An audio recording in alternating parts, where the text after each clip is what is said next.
या मो ना गणेश्वर मिश्र नियाली ब्लॉक आत्मा अध्यक्ष गोमाता जय गोमाता नमस्कार।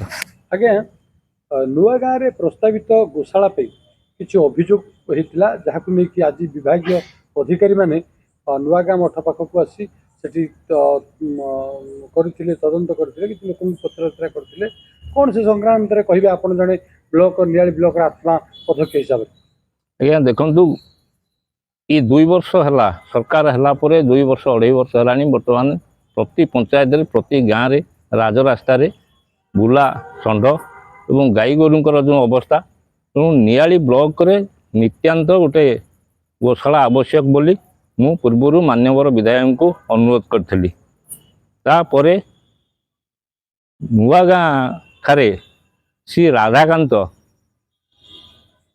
गो सेवाश्रम ट्रस्ट तरफ एक गोशाला करने से माने गोटे ट्रस्ट गठन कले एवं सरकार पाखे आपत्ति कले जहाँफल कि सी आपत्ति रे तहसीलदार बीडीओ दुई जाक गले जगार गोशाला करने जी जगह आवश्यक तार सरजमीन तदंत है एवं श्री राधाकांत मठ तरफ जगह जोगाई एंडोमेंट परमिशन आनिक जगह दिगला तांकर प्रथमे थला 50टी गाई रखिए बोली किंतु मोर एठी गोटे प्रश्न राज्य सरकार को कटक जिलापाल को एवं आज जी आसते जिला प्राणी चिकित्सा अधिकारी को नियाली 23टी पंचायत रे वर्तमान बुला षंढ संख्या केते आउ जदि आमे नुआ गाँव रे 50टी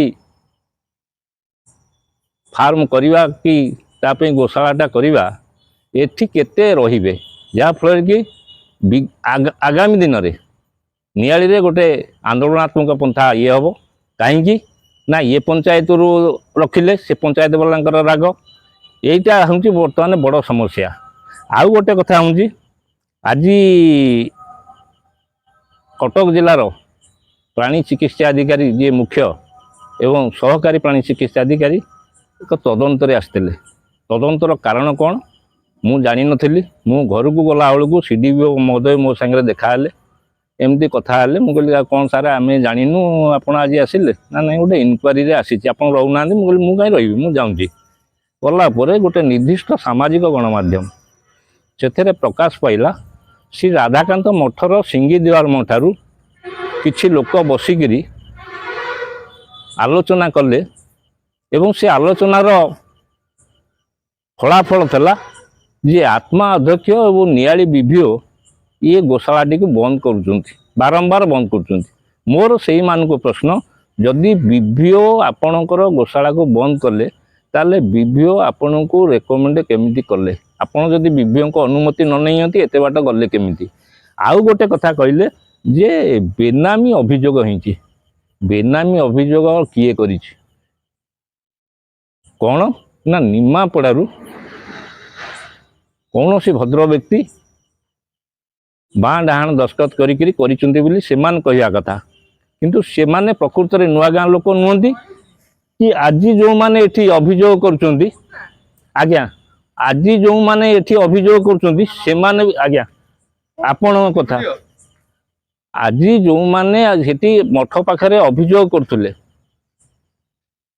जे गोशाला को विरोध कराउंची से माने भी नुआ गाँ लोक नुह एणु मु आत्मा अध्यक्ष हिसाब से राज्य सरकार को निवेदन करुच्ची जोड़ हस्तर निवेदन करुच्ची मान्यवर विधायक को भी निवेदन करुच्ची आग खाइबर तदंत करा जाऊ प्रकृत में अभियोगकारी किए अभियोगकारी सत्यासत्य लोकलोचन को आसू एवं अधिका गोशाला अधिका संख्यार गाई केमिति रहिबे तांको पे व्यवस्था करा जाऊ। आज जो श्री राधाकांत गो सेवाश्रम ट्रस्ट तांकर दीर्घ दिन कागज पत्र विधि व्यवस्था अनुसार देती मोर से मान को प्रश्न सी आज जो भली रचना लिखुते जे कहार जमी किए मठर नहीं गला से माने विरोध कर घटना ता नुह प्रकृत घटना एमाने सेवक नुह गोसेवा ना रे ये लुटिया को आसी कारण जदि गोसेवा संघ होता ये निश्चिंत केतेटा गाई की ରାସ୍ତାଘାଟରୁ ଉଦ୍ଧାର କରିକି ନେଇକିରି ସେଠି ସେବା କରିଛନ୍ତି କି? ତେଣୁ ସେବା କରିନାହାନ୍ତି। ତେଣୁ ମୁଁ ଆଉ ଅଧିକା କିଛି କହିବାକୁ ଚାହୁଁନି। ମୋର ଏତିକି ନିବେଦନ ରାଜ୍ୟ ସରକାରଙ୍କୁ, ବିଭାଗୀୟ ମନ୍ତ୍ରୀଙ୍କୁ, ମାନ୍ୟବର ଜିଲ୍ଲାପାଳଙ୍କୁ, ମାନ୍ୟବର ବିଧାୟକଙ୍କୁ, ମାନ୍ୟବର ସଂସଦଙ୍କୁ, ଯଦି ସମସ୍ତେ କାନ୍ଦୁଛ କିନ୍ତୁ ନିଆଳିରେ ଗୋଟିଏ ଭଲ ଗୋଶାଳାଟିଏ ନିର୍ମାଣ କର, ଯାହାଫଳରେ କି ଆଗାମୀ ଦିନରେ ଏ ସମସ୍ୟାର ସମାଧାନ ହେବ। ଧନ୍ୟବାଦ। ଆଜ୍ଞା ଆମେ ଆଜିକି 1.5 ବର୍ଷ ହେଲାଣି କାଗଜପତ୍ର ସବୁ ଡିପୋଜିଟ୍ କରିଦେଇଛୁ।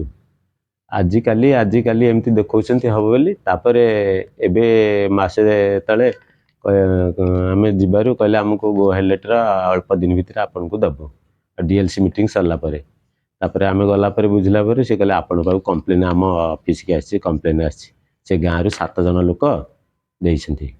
ସେଠି ମୁଁ ତାଙ୍କୁ ପଚାରିଲି କିଏ ଦେଇଛନ୍ତି ସେ ଗାଁର ଲୋକ?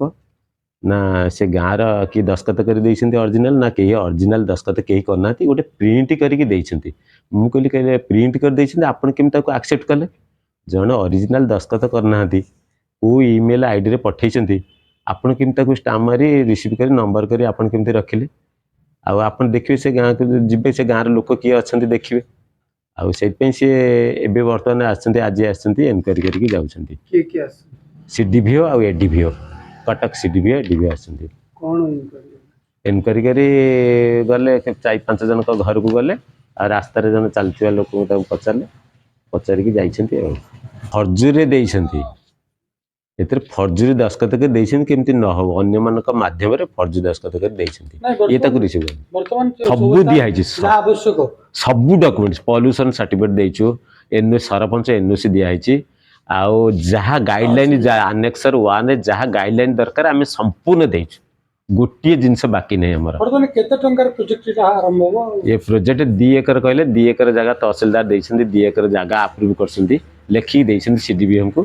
ତାପରେ 2 ଏକର ଜାଗାରେ 100 ଗାଈ ପାଇଁ ପ୍ରଥମେ ପ୍ଲାନିଂ ଦେଇଛନ୍ତି, କହିଲେ ତାପରେ ଯଦି ଅଧିକା ଗାଈ ରହିବେ ତାପରେ ଅଧିକା ଜାଗା ଦେଲେ ହେବ।